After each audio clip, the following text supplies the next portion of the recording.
Бекмамат Осмонов атындагы Жалал-Абад мамлекеттик университети, Жалал-Абад колледжи, педагогика жана социалдык иштер бөлүмү, психология предмети, башталгыч класс мугалими адистигинде окуган студенттер үчүн. Окутуучу Досалиева Мунайым Молдалыевна. Бүгүнкү темабыз ойлоо. Бүгүнкү сабагыбыздын максаты ойлоо жөнүндө жана адам ойлоосунун индивидуалдуулугун билесиңер. Ойлоо жана кептин байланышын, ойлоонун физиологиялык негизин билесиңер. Ойлоо процесстерин ажыратасыңар, ойлоонун формаларын билесиңер. Сабагыбызда күтүлүүчү натыйжалар. Ойлоо жөнүндө жана адам ойлоосунун индивидуалдуулугун билишет. Ойлоо жана кептин байланышын, ойлоонун физиологиялык негизин билишет. Ойлоо процесстерине жана ойлоо формаларына татаал кластер түзө алышат. Тесттен жоон таба алышат. Эми ойлоо процесси жөнүндө сөз кыла турган болсок, ойлоо процессин психология илиминен башка да философия, социология, физиология илимдери изилдешип келет. Ойлоо жөнүндөгү окуу биздин заманга чейин эле башка илимдердин арасында жашап, узак убакытка чейин ойлоо логикада каралып келген. Психология ойлоону таанууш аракети катары карап, аны адам ишмердигиндеги маанисин, личносттун калыптануусундагы ролун үйрөнөт. Объективдүү чындыкты үйрөнүү сезүүдөн, кабыл алуудан башталып, ойлоо процессине өтүү жолу менен жүрөт. Ойлоо качан адам баласы алдында турган объектини сезүүнүн, кабыл алуунун жардамы менен таанууга мүмкүн болбогон учурда пайда болот. Мисалы үчүн, биздин көзүбүзгө көрүнгөн алыста турган үй. Ал үйдү биз көрүп сездик. Андан кийин аны кабыл алдык көлөмдүү экендигин. Эми ушул үйдө тиги менин досум ушул үйдө жашайт беле деп суроо коюп биз ойлоно баштайбыз. Ойлоо башка психикалык процесстерге караганда татаал. Ал кабыл алуу, сезүү процесстери аркылуу тышкы дүйнө менен түздөн-түз байланышта болуп, алардын чагылуусу катары көрүнөт. Ойлоо иш-аракеттери личносттун эмоциялык абалына байланыштуу. Алар бири-бири менен өздөрүнүн оң терс таасирлерин тийгизип турат. Мисалы, биз терс эмоцияда турганда ойлорубуз эч убакта жакшы нерселерди ойлоно албайбыз да. Эгер оң эмоцияда турсак, анда ойлорубузга канат чыгып, алып учуп, биздин аткара албай турган иштер болбойт. Бардыгы жакшылыктар менен аяктап, ойлорубуз зымыра учуп турат. Эң жакшы ойлорду ойлогонго жетишебиз. Демек, биздин ойлообуз эмоция менен тыгыз байланышта экен. Заттардагы байланыштар, таасир этүүлөр маанилүү жана маанисиз мүнөздө болот. Алар ойлоо процессинин эффективдүү жүрүшүнө түрткү берет. Ойлоо объективдүү чындыктагы заттарды, кубулуштардын ортосундагы жана алардын өздөрүндөгү байланыштарды ачып көрсөткөн психикалык процесс. Демек, биз ойлоо деп эмнени айтабыз дегенде, мына ушул сүйлөм менен жооп берсек болот экен. Демек, ойлоо объективдүү чындыктагы заттарды, кубулуштардын ортосундагы жана алардын өздөрүндөгү байланыштарды ачып көрсөткөн психикалык процесс.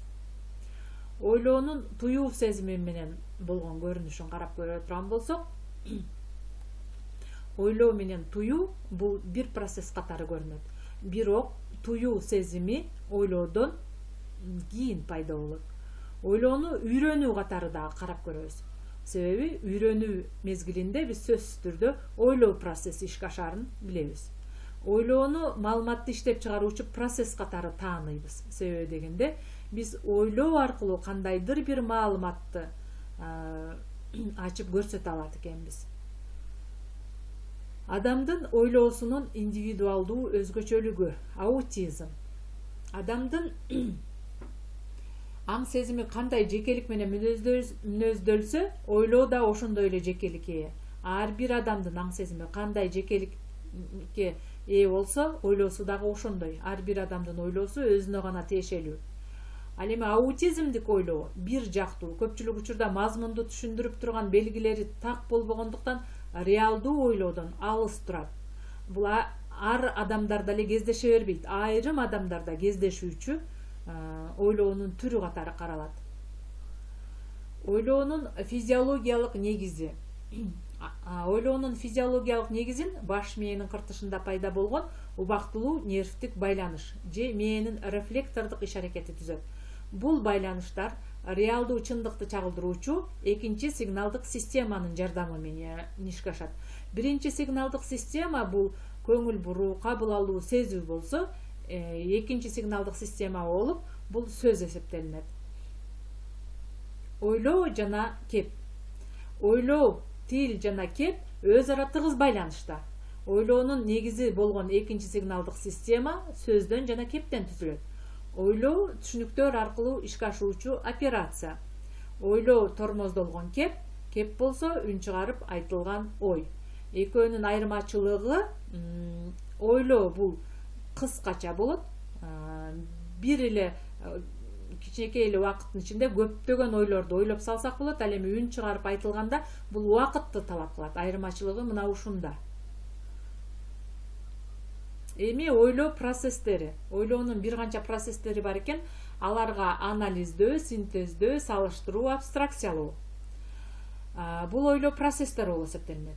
Анализдөө дегенибизде кандайдыр бир бүтүн нерсени ой жүзүндө бөлүктөргө ажыратууну же анын детальдарын, аракеттерин, мамилелерин бөлүп алууну билдирет.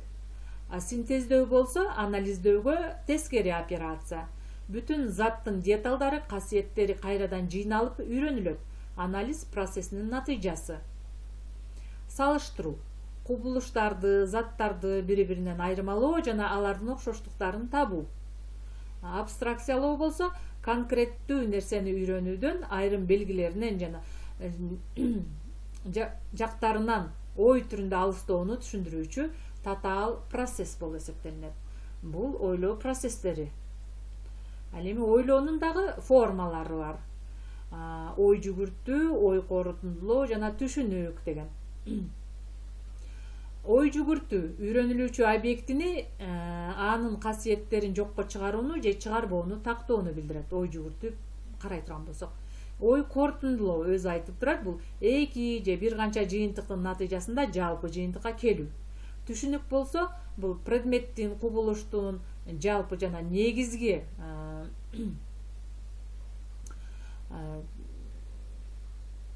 маалымат берет.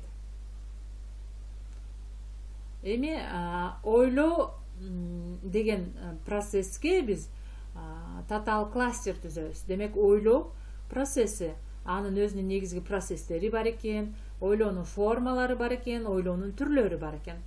Ойлоо процесси, анын негизги процесстери болуп анализдөө, синтездөө, салыштыруу, абстракциялоо деп азыр талдап чыктык. Ал эми ойлоонун формалары ой жүгүртүү, ой корутундулоо, түшүнүк деген формалары бар экен. Ал эми ойлоонун түрлөрү теориялык ойлоо жана практикалык ойлоо болуп бөлүнөт экен.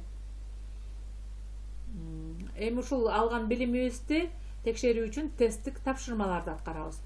Бул жерде биринчи суроо туура жоопту белгиле. Объективдүү чындыктагы заттарды, кубулуштардын ортосундагы байланыштарды ачып көрсөткөн психикалык процесс. Кабыл алуу, элестетүү, ойлоо, эс.